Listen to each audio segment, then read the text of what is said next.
Hi guys, welcome back to my channel. तो आज की वीडियो में हम सिमेट्रिक और नॉन सिमेट्रिक डिस्ट्रीब्यूशंस के बारे में पढ़ेंगे। फिर हम देखेंगे concept of skewness and kurtosis. चलो, सबसे पहले हम देखते हैं सिमेट्रिक डिस्ट्रीब्यूशन क्या होती है। ठीक है, तो सपोज करो मेरे पास कोई पीडीएफ है किसी रैंडम वेरिएबल का, एंड सपोज करो उसका पीडीएफ कुछ इस तरीके का है। ठीक है, एंड ये इस पॉइंट को सपोज करो मैं बोल देता हूँ एक्स नॉट बोलता हूँ, और ये बेसिकली आपका न्यू होता है। ठीक है, तो अभी के लिए मैं इस पॉइंट को एक्स नॉट बोल देता हूँ। ठीक है, तो अगर मैं बोल रहा हूँ कि ये पीडीएफ, ये जो एफ एक्स है, इसको आप एफ एक्स कह लो या PDF of a random variable कह लो। तो बेसिकली ये कर्व सिमेट्रिक तब है, ये कर्व कब सिमेट्रिक होगा, इसकी क्या कंडीशन है। इसकी कंडीशन ये है कि एक पॉइंट एक्स नॉट हो तुम्हारे पास, एक पॉइंट एक्स नॉट है ना, ये एक पॉइंट एक्स नॉट हो तुम्हारे पास such that f of x naught plus delta equal to f of x naught minus delta for all deltas. समझ गए? तुम समझ ही गए होगे बेसिकली कि f x naught plus delta यानी कि ये न्यू प्लस कोई भी वैल्यू और न्यू माइनस कोई भी वैल्यू सेम है। अगर ये वैल्यू और ये वैल्यू यानी कि एफ, यहाँ पे एक्स नॉट माइनस कुछ वैल्यू हो, माइनस डेल्टा वैल्यू है कुछ भी, ये वैल्यू और ये वैल्यू एग्जैक्टली सेम है, तो बेसिकली तुम्हारा ये कर्व सिमेट्रिक है। ठीक है, ये बेसिकली सिंपल सी चीज है, देख के ही पता लग रहा है ये सिमेट्रिक है। ठीक है, अब सपोज करो तुम्हारा कर्व कुछ इस तरीके का हो, ऑब्वियसली ये सिमेट्रिक नहीं है। तुम्हारा कर्व कुछ इस तरीके का हो, ऑब्वियसली ये सिमेट्रिक नहीं है। लेकिन ये जो कर्व है, ये बेसिकली, मैं थोड़ा सा ड्राइंग भी खराब होगी, लेकिन ये कर्व एग्जैक्टली सेम होगा इस तरफ भी और इस तरफ भी, तो ये सिमेट्रिक रहता है। ठीक है, चलो, ये हमने बेसिकली कंडीशन देखी सिमेट्रिक की। और जो कर्व सिमेट्रिक नहीं होगा वो नॉन सिमेट्रिक होगा, ऑब्वियस सी बात है। ठीक है, आप एक तरीके से कह सकते हो मिरर इमेज। ठीक है, आप एक तरीके से कह सकते हो mirror image of each other, इधर का बेसिकली ये साइड और ये साइड मिरर इमेज हो। ठीक है, तो चलो, अब हमने क्या पढ़ लिया, हमने सिमेट्रिक डिस्ट्रीब्यूशन के बारे में पढ़ लिया। ठीक है, अब हम देखते हैं स्क्यूनेस क्या होती है। ठीक है, अब हम देखते हैं स्क्यूनेस क्या होती है। भाई, स्क्यूनेस जो होती है ना, स्क्यूनेस, ये बेसिकली आप एक तरीके से समझ लो कि आपका एक मेजर है किस चीज का, बेसिकली आपका एसिमेट्रिक, जो एसिमेट्रिसिटी है ना, या एसिमेट्रिक, कि आपका ये जैसे ये कर्व है, ये आपका कितना एसिमेट्रिक है।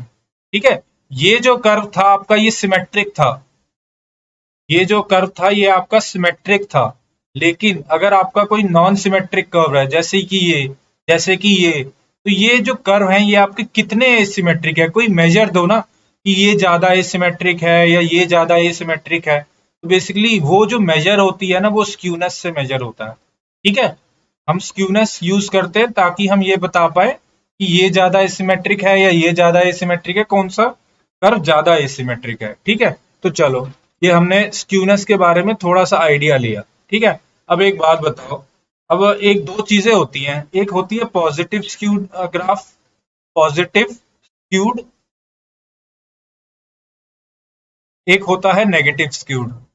ठीक है, नेगेटिव स्क्यूड, नेगेटिव स्क्यूड। ठीक है, पॉजिटिव स्क्यूड को हम क्या बोलते हैं, पॉजिटिव स्क्यूड को हम राइट स्क्यूड भी बोलते हैं। ठीक है, एक नाम है इसका, को हम राइट स्क्यूड भी बोलते हैं, इसको हम लेफ्ट स्क्यूड भी बोलते हैं। ठीक है, चलो, ये हमने पढ़ लिया कि पॉजिटिव स्क्यूड क्या होता है, और अभी हम ये देखते हैं कि इन दोनों में बेसिकली फर्क क्या होता है। ये दोनों बेसिकली दो टाइप्स होते हैं स्क्यूड ग्राफ के। ठीक है, तो चलो, अब एक बात बताओ, मैं एक कर्व बना रहा हूँ। ठीक है, अब ये कर्व है मेरा, ठीक है, ये मेरा कर्व है। ठीक है, तो अब ये कर्व जो है, ये बताओ कि ये कर्व पॉजिटिव स्क्यूड का है या नेगेटिव स्क्यूड है। ठीक है, पॉजिटिव है या नेगेटिव है।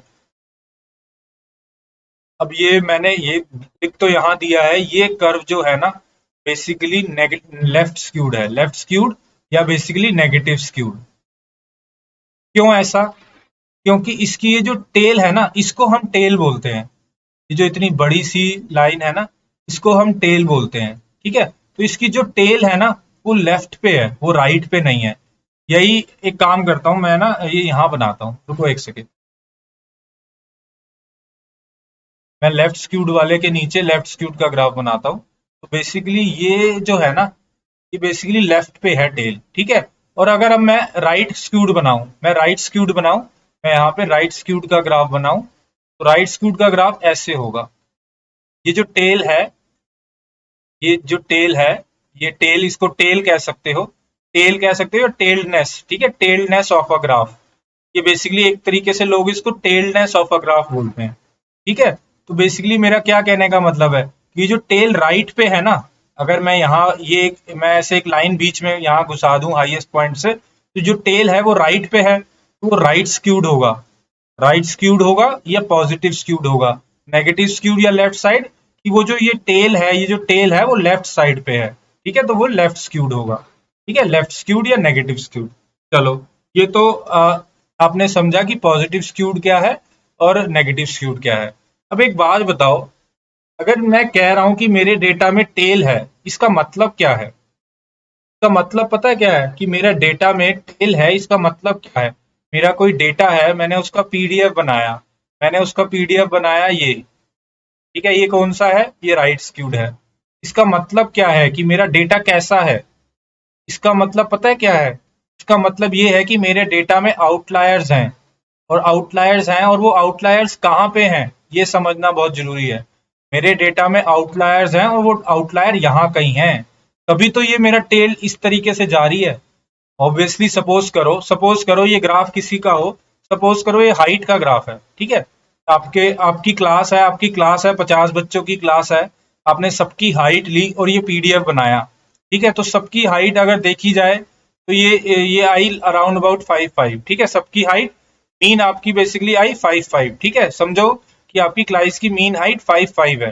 लेकिन कई बच्चे आपकी क्लास में हैं जिनकी हाइट 7 है, जिनकी हाइट 7'5" है, जिनकी हाइट 6'11" है, समझ रहे हो? उनकी वजह से ना ये ग्राफ ऐसे बन गया, समझ रहे हो? ये चीज समझनी बड़ी जरूरी है। तो बेसिकली ये जो ये पॉइंट्स थे ना, बेसिकली आपके आउटलायर्स थे, यानी कि ये जनरली बहुत कम होते हैं, लेकिन आपके डेटा में है कि ये वैल्यूज इतनी ज्यादा हैं, जिसकी वजह से आपका ग्राफ इस तरीके का टेल्ड बन रहा है, ठीक है। तो बेसिकली राइट स्क्यूड के केस में आपके जो आउटलायर्स होंगे ना, वो राइट में होंगे, ये समझो, वो यहाँ पे होंगे। तो यही अगर मैं लेफ्ट स्क्यूड का ग्राफ देखूं, मैंने ऊपर बनाया ना ये लेफ्ट स्क्यूड का, तो मेरे आउटलायर्स यहाँ होंगे, ठीक है, मेरे आउटलायर्स यहाँ होंगे, ठीक है, मेरे आउटलायर्स यहाँ होंगे। जनरली मेरे डाटा यहाँ सारा होगा, लेकिन मेरे कई आउटलायर्स यहाँ होंगे, ठीक है। तो सपोज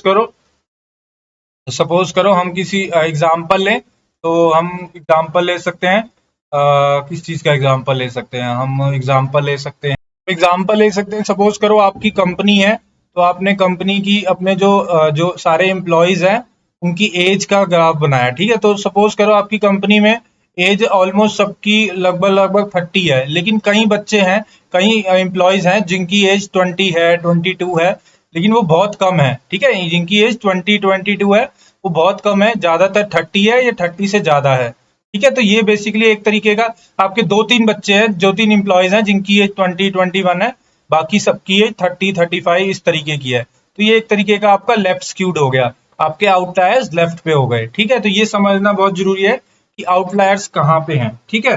तो चलो, अब हम अच्छा गाइस, अब हम ना एक वो देखते हैं।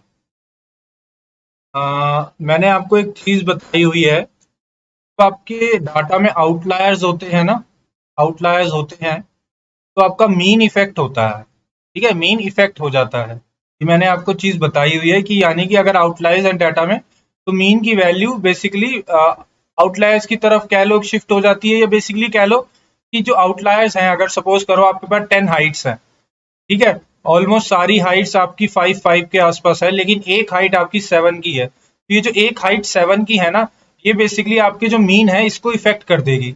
आपका मीन 7 की तरफ थोड़ा सा आपका मीन, अगर ये हाइट 7 ना होती तो आपका मीन 5'5" के आसपास होता, लेकिन क्योंकि एक हाइट बहुत ज्यादा आ गई, इसकी वजह से जो आपका डेटा है वो 7 की तरफ वैल्यू थोड़ी शिफ्ट हो जाएगी, ठीक है। तो मेरा कहने का मतलब क्या है कि सपोज करो एक डेटा है, वो सपोज करो राइट स्क्यूड है, ठीक है, वो राइट स्क्यूड है, राइट स्क्यूड है, राइट स्क्यूड का ये ग्राफ होता है, ठीक है। तो अब एक बात बताओ, ये राइट स्क्यूड का ग्राफ है, तो इस केस के लिए मेरा मीडियन और मेरा मोड और मेरा मीन कहाँ पे होगा, यानी कि इनमें से मेरा कहने का मतलब है कि मेरा मीडियन बड़ा होगा या मेरा मोड बड़ा होगा या मेरा मीन बड़ा होगा, ठीक है। इन तीनों में से क्या ज्यादा होंगे और कौन सा छोटा होगा, ये बताओ। सबसे पहली बात समझो, मोड का मतलब क्या होता है। मोड होता है कि most frequent value in your data set. तो मोस्ट फ्रीक्वेंट वैल्यू कौन सी है, यही तो है बेसिकली। ये जो वैल्यूज है सबसे ज्यादा बारी आई है, तो ये बेसिकली आपकी बेसिकली यहाँ पे आपका मोड होगा, ये समझो, ठीक है। यहाँ पे आपका मोड होगा, ठीक है। अब एक बात बताओ, आपके आउटलायर्स कहाँ हैं। आपके आउटलायर राइट स्क्यूड में इस तरफ हैं, आपके आउटलायर्स इस तरफ है। मैंने बोला था ना, राइट स्क्यूड में आउटलायर्स इस तरफ होते हैं। और अभी मैंने आपको समझाया कि अगर मेरा आउटलायर 7 जैसे आया, ठीक है, मेरा 7 आउटलायर आया, तो मेरा मीन आउटलायर्स की तरफ शिफ्ट हो जाता है, तो मतलब मेरा मीन इस तरफ आ जाएगा, ठीक है। और मेरा मीडियन इनके बीच में रहेगा, ठीक है, और मेरा मीडियन इनके बीच में रहेगा। यानी कि फॉर, मैं एक चीज बोल सकता हूं, फॉर राइट स्क्यूड ग्राफ, जो राइट स्क्यूड ग्राफ होते हैं ना, उनमें मेरा ये जो मीन है वो ग्रेटर है, वो मीडियन से ग्रेटर है और मीडियन मोड से ग्रेटर है। तो मैं क्या बोल सकता हूँ कि मेरा मोड, ये कह सकता हूँ mode less than median less than mean. ये समझना बहुत जरूरी है, ठीक है गाइस। ये चीज प्रॉपर्टी है राइट स्क्यूड ग्राफ की, ठीक है। और अगर यही मेरा ग्राफ लेफ्ट स्क्यूड होता, मैं बनाता हूँ ग्राफ, ठीक है, मैं ग्राफ बनाता हूँ, एक सेकेंड।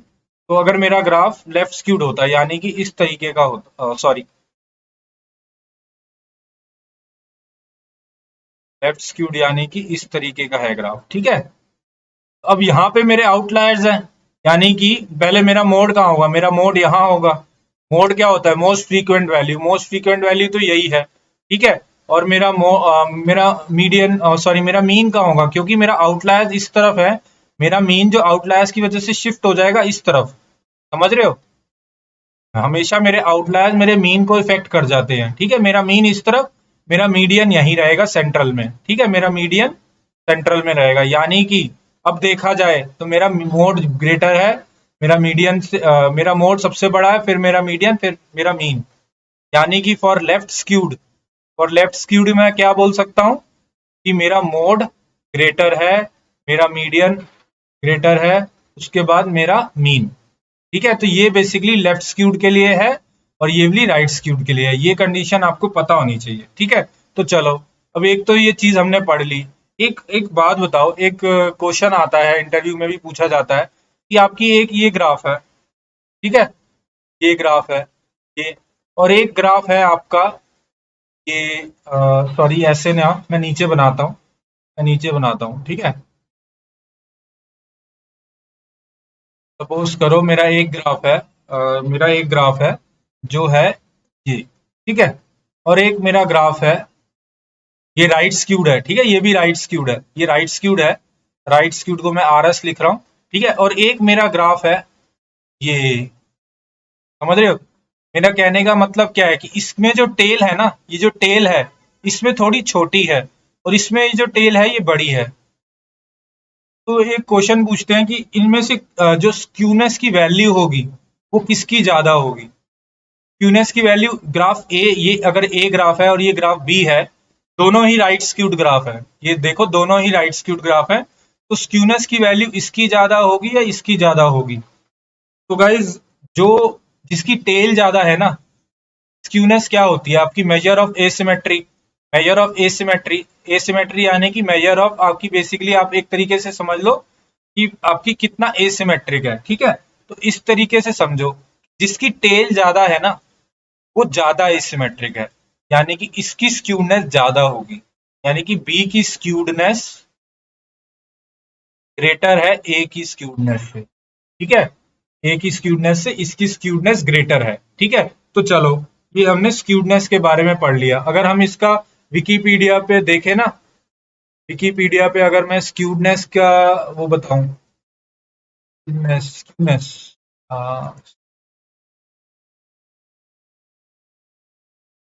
देखो, ये मैंने स्क्यूनेस का पेज खोला है।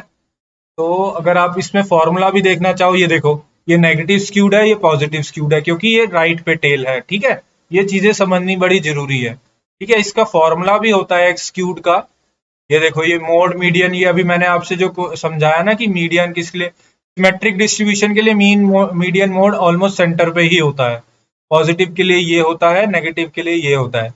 ये चीजें समझनी बड़ी जरूरी है। ठीक है गाइस, तो अब ये देखो, ये आपका समझो स्क्यूनेस का फॉर्मूला है। स्क्यूनेस का फॉर्मूला ये है, यहाँ पावर 3 है। ठीक है, यहाँ पावर 3 है। ये समझो, ये फॉर्मूला है। ये थोड़ा सा आपको आइडिया होना चाहिए इस फॉर्मूला का, ज्यादा कोई दिक्कत नहीं है। ये आपको अगर देखना भी हो, हमेशा विकीपीडिया पे आ जाओ। बेसिकली ये फॉर्मूला होता है आपका स्क्यूनेस का, Fisher moment of coefficient of skewness का। ठीक है, चलो, अब हमने ये पढ़ लिया, हमने स्क्यूनेस के बारे में पढ़ लिया। अब हम आते हैं कर्टोसिस पे। अब हम आते हैं किस पे? कर्टोसिस पे। कर्टोसिस, ये बहुत इंपॉर्टेंट है। ठीक है, जितना इंपॉर्टेंट स्क्यूनेस है उतना ही इंपॉर्टेंट कर्टोसिस है। ठीक है, तो कर्टोसिस क्या चीज होती है? ठीक है, कर्टोसिस, तो कर्टोसिस ना हम नेक्स्ट वीडियो में पढ़ेंगे। ये वीडियो ज्यादा लंबी हो जाएगी। कर्टोसिस हम नेक्स्ट वीडियो में पढ़ेंगे। Okay guys, thank you.